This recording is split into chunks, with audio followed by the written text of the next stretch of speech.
Hey everyone, welcome to Span Analytics.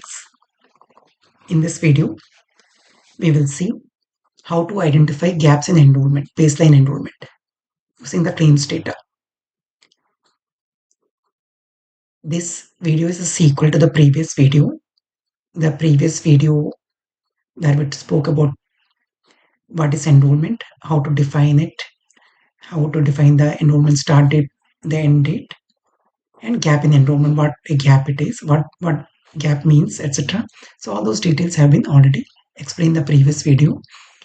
And the description of the video is also given below. Please watch out the previous video if not you have not already done it. Here we'll be applying the same using Python language. There's also a video where we tried the same using R language, and we'll be doing the same with SAS and SQL as well.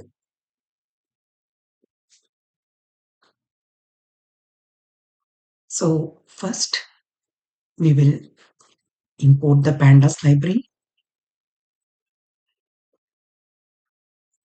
for data manipulation. Now the file, this is the folder path.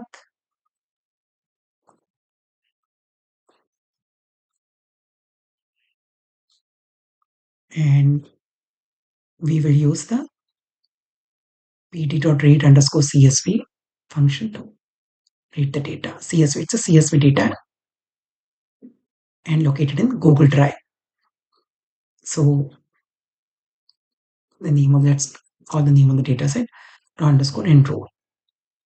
So raw_enroll equal to pd.name of the library. What tool you're using is pd_read_csv because it's a CSV file, and you will give the folder path. It's a string which you're concatenating with the file name. File name is member_enrollment underscore baseline .csv file extension. See how the data looks like. raw_enroll dot head, the top few rows. The top few rows, it starts with index equal to 0. In R, it starts with 1. On the other hand, in Python, it starts with 0.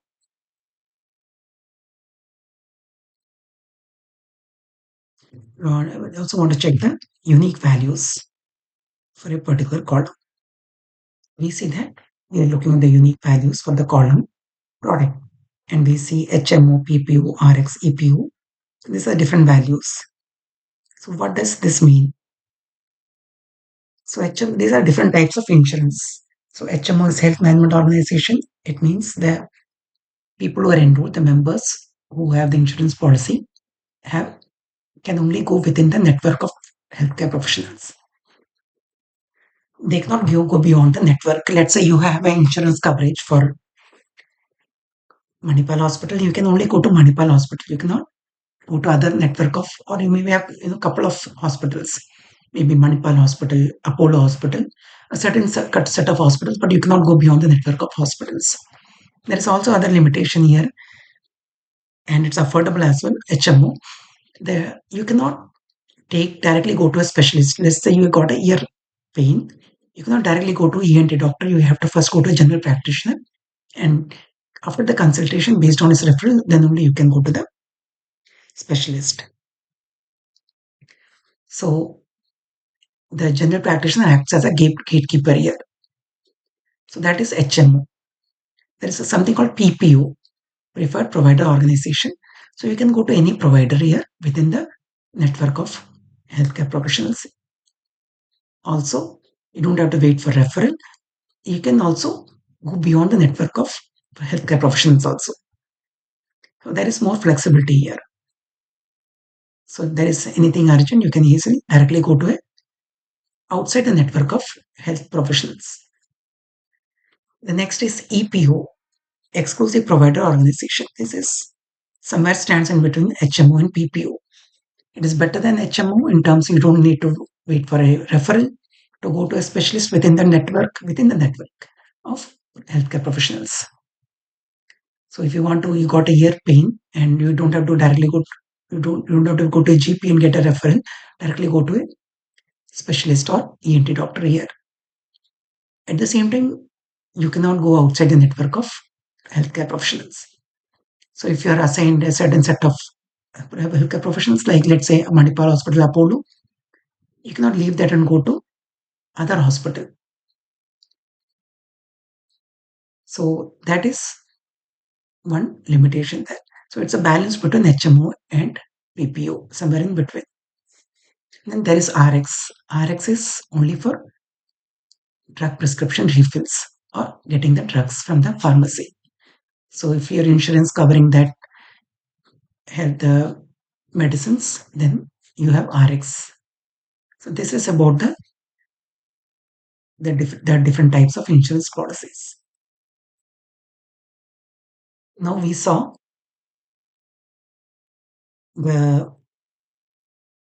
how to read the data. Next, we also want to see the structure, how the data looks like. In R, we will use str function to look at the data. Data, how the data looks like.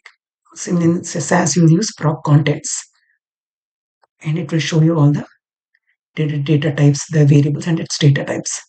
Here also we have an option called info, not info. If you apply this, then you can see the data types also. You see the two columns are objects. It means they are strings actually. They are not, their date, these are date values. Basically, if you print it, you will see that these are date values. So I will just print it and show. So these are actually date values, but they are showing up as strings. And we cannot do a data manipulation here with strings, especially when you are looking at the gap, but duration of time between the two dates. You need to convert them into date format. For both the calls, let's put date calls equal to the two date values. You can even copy from here. So just put it here.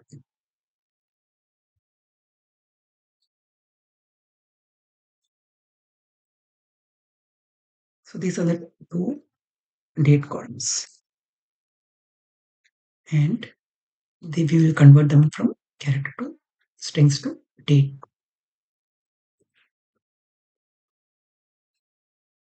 For call and date calls, running loop.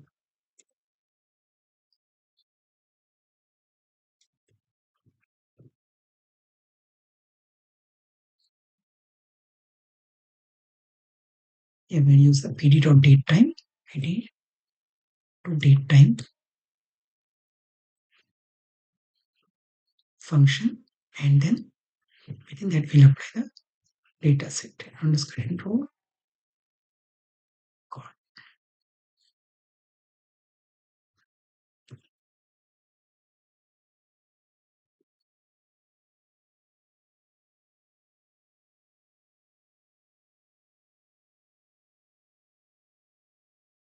So this is how we will convert the date values. Now we can just run it and see if it is, can run the same column. Let's put here and check it's converted or not.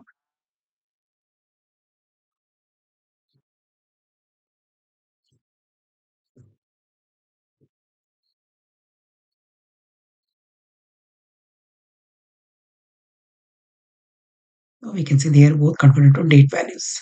So now we can do the date manipulations here.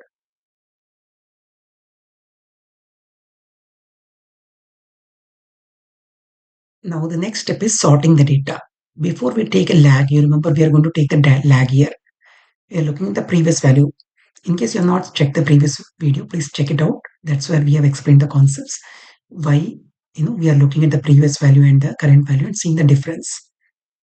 Or I can explain in a short what exactly lag means here. We will explain here. So underscore enroll first pat ID. It's a column name. And next one is LHF, that is eligibility start date or insurance start date. LH and eligibility end date. These columns, and just take these columns and print it here. So you can see what exactly we are going to do now is create a new column called lag year. A lag, one column, lag end or previous end, we can keep it. Now, for the, we will do by patient ID. For this particular patient, we want to know what's the difference between this and this dates. That is how when the insurance ended and when the insurance started, next insurance started. So basically, if you are looking at, let's say exposure start date and exposure end date, EXSTD is a data set, and if you're coming from clinical trial background, you will remember that you want to see the gap between, let's say, exposure end date and the next exposure start date. So obviously, you will check the gap between this date and this date, when it ended and when it next started. So if there is a gap of 1 day, then it's correct. It's fine. Insurance ended the previous day and it started the next day. But if there is more than that, then it's a gap. So that is what we are checking. Now we are going to take a lag. This we can do only using lag function. We'll bring this date here and deduct this, compare the difference between this and this. So that is where we are going to use the lag function. So this is subsetting the data to show you what it is. We'll go to sorting the data. First, before taking the lag, applying the lag function, we want to make sure the data is sorted. Otherwise, we may take the wrong date. So we want to make sure we are looking at the consecutive dates, the previous end and the current start. So in order to do that, we will sort by the eligibility effective date, which is the insurance start date. Let's sort it. Raw underscore enroll. This has to be small case because that's how I defined it. We'll keep it consistent. And remember, Python is case sensitive, similar to R. SAS and SQL are not case sensitive for dataset name, variable names, etc. And raw underscore enroll dot sort underscore values. So you're using the sort underscore values method. And which column you want to use? Sorted by. So there are two columns here. One is PAT ID. Obviously, you have to use the patient ID. Column names are given in quotations. Quotes. And there is also eligibility effective date. So these are the two dates by which we are sorting. And the next step is we will take the previous end date column, create raw underscore enroll. And what's the new column that I'm going to create? Previous end date.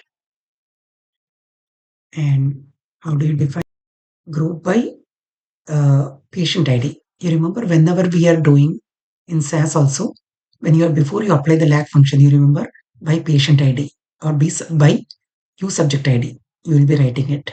Then only you apply the lag function because we want to make sure that we are taking the previous record of the same patient. We don't want to take the record of a different patient. So it should be all these operations are within the subject ID or within the patient ID. We don't go beyond that.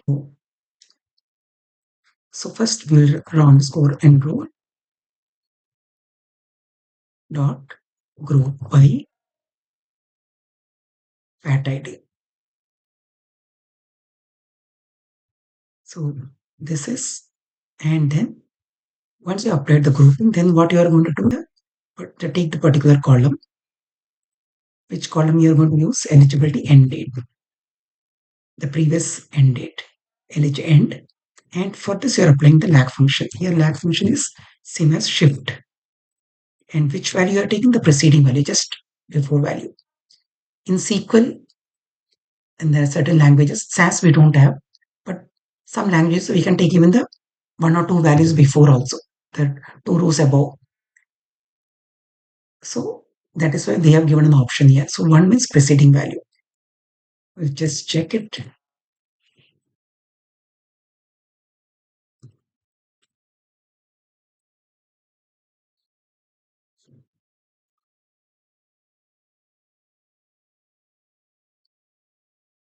So we can see we have the previous end date obtained here. We are able to capture the previous end date. It's NA. This patient first record is no previous record. That's why it's NA. The next step is compute the gap. And how do we create a new column gap? We then write the new column gap. And all the column names I'm keeping in uppercase. Underscore enroll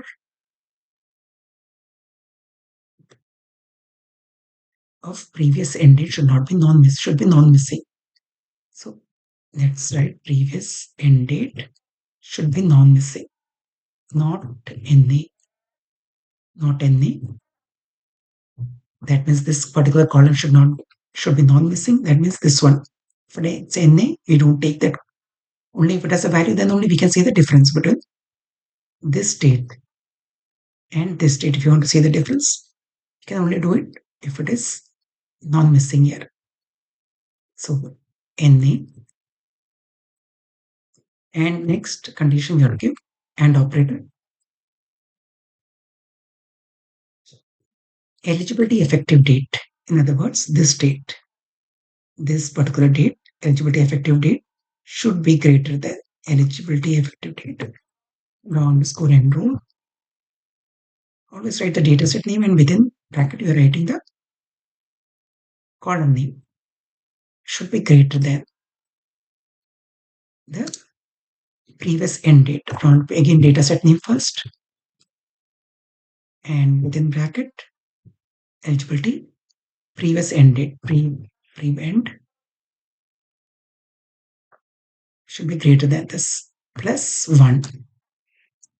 Remember, it's okay. It can, yesterday it expired. Today, I'm renewing. So gap of 1 day is reasonable.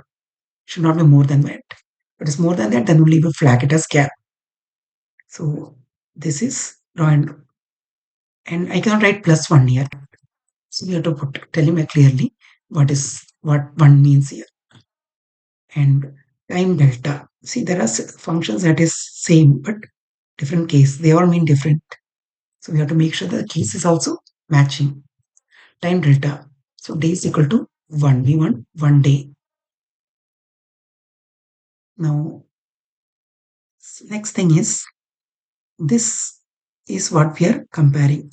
So first we should put this in parenthesis. Otherwise, the evaluation may work differently within bracket. You remember actually if when you're writing SAS in clinical SAS, you're coming background with that background. Remember OR conditions. If you have multiple OR conditions and AND conditions in the same line, you make sure that the OR conditions are within a parenthesis. Otherwise, the order of evaluation might change the results. So that is why we are putting this in bracket. Next thing is, this particular entire condition will give a value of true or false. But what we want is flag the values as not true and false, but 1 and 0. So in order to do that, what we will do, we'll put this in a function called as type of int. So when we use this as type of int, then it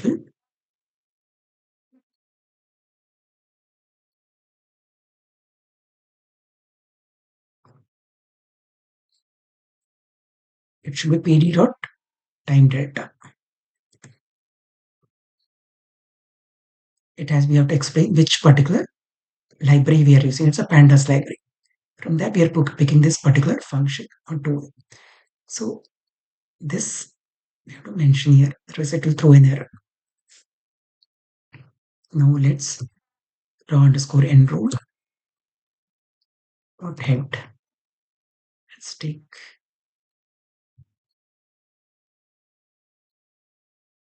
so here again we get the same results what we got in R. You can compare it as well. So here we are getting flagging this particular patient 1011. The second record, if you see the gap is more than one day. The previous day it was expired on 31st of December 2021, and then it started on February 2022. So, December 21 to February 2022, it's more than 1 month gap is there. 1 month, 9 days. So that is why it's flagged as one. On the other hand, you see there is no gap between the records. So that is enrollment gap. So we have computed the previous end date. You see this is end date, and the same value is brought down here to the next row, so that we can compare the previous value with the current value. The insurance previous end date to the current insurance new policy start date. And why we have NA for the remaining rows? You see all these are NA.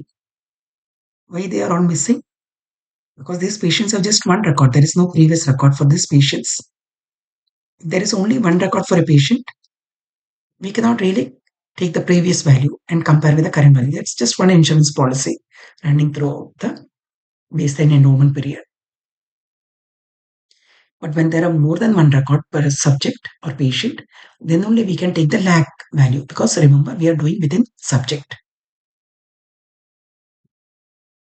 And here we are not considering the index date. Here the whole purpose is to focus is to explain how to identify gaps in the baseline enrollment date when there are multiple records or one record also.